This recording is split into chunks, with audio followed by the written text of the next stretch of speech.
रीवा कलयुग में अपना ही सुहाग छीन लेने वाली पत्नी ने अपने ही पति को मौत के घाट उतार दिया।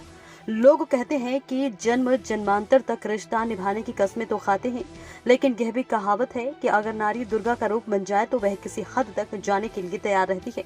इसी तरह शनिवार की रात भारतीय जनता पार्टी कार्यालय के पीछे एक मजदूर की हत्या की सनसनी फैली हुई थी। सिविल लाइन पुलिस द्वारा घटना की जानकारी मिलते ही घटनास्थल पर पहुंचकर 302 के तहत मामला पंजीबद्ध किया गया। पूछताछ में पुलिस द्वारा मृतक की पत्नी को हिरासत में लिया गया तो उसने सारी कहानियां ताश के पत्ते की तरह खोल कर रख दी। महिला ने बताया कि मेरठ से शनिवार की रात आया हुआ था, जहां रात में हम दोनों एक दूसरे के प्रेम जाल में मदहोश हो चुके थे। उसी मदहोशी के दौरान उसने मेरे ऊपर चरित्र संदेह का लक्षण लगा रखा था और जब वह मदिरापान करके पूर्ण रूप से मदहोश हो चुका था तो उसी दौरान मैंने अपने रिश्ते नाते और 7 बंधनों की कस्मों को तोड़ते हुए उसे मौत के घाट उतार दिया। सिविल लाइन पुलिस द्वारा महिला के विरुद्ध धारा 302 के तहत मामला पंजीबद्ध कर उसे जेल भेज दिया गया है।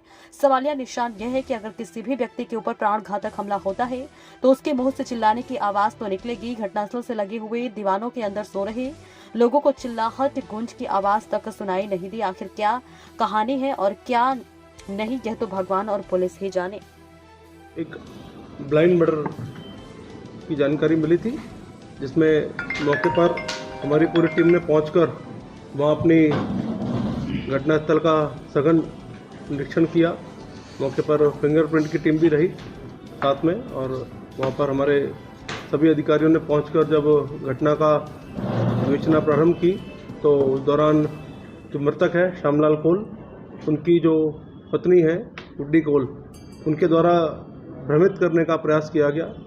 उनके द्वारा दिए गए विभिन्न कथनों में जो विरोधाभास आए, उसको देखकर इस टीम ने अपने विभिन्न एंगल पे काम किया, अलग अलग ग्रुप बनाकर, और फाइनली इस टीम ने अच्छा काम करते हुए बहुत कम समय में ही इस ब्लाइंड मर्डर को ट्रेस किया है, जिसमें जो मृतक है श्यामलाल कोल 45 वर्ष के लगभग उनकी उम्र है, तो मेरठ में मजदूरी का काम करते थे। वो घटना के एक दिन पूर्व ही रीवा जिला में आए थे वापस, और उनकी जो पत्नी है वो मिलकर अपने रिश्तेदार के घर गए हुए थे भोजन करने।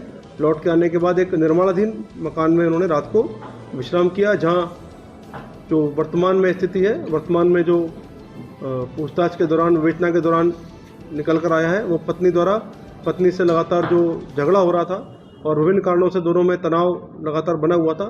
इसके चलते पहले पत्नी द्वारा पति को डंडे से मार दिया गया, उसके पश्चात पास में रखे पत्थर से भी उन्होंने उस पर वार किए, इससे उनकी मौके पर ही मृत्यु हो गई। पुलिस के पहुंचने पर उन्होंने काफ़ी प्रयास किया कि वो अपने द्वारा बनाई गई कहानी में हमको संतुष्ट कर सके, परंतु दिन भर हमारी टीम ने जब काम किया तो फाइनली जो आरोपिया है उसने अपना न सिर्फ जुर्म स्वीकार किया, अभी तो पूरा घटना का कारण भी बताया, और घटना स्थल पर ले जाकर उनको दोबारा पूछताछ की गई। दोबारा उन्होंने घटना को मौके पर जाकर स्वीकार पूरा करने का तरीका भी पुलिस को बताया। इस प्रकार इस टीम ने अच्छा काम किया है। पूरी टीम को 5,000 रुपये का कैश रिवार्ड हम अपनी तरफ से देने की घोषणा भी करते हैं।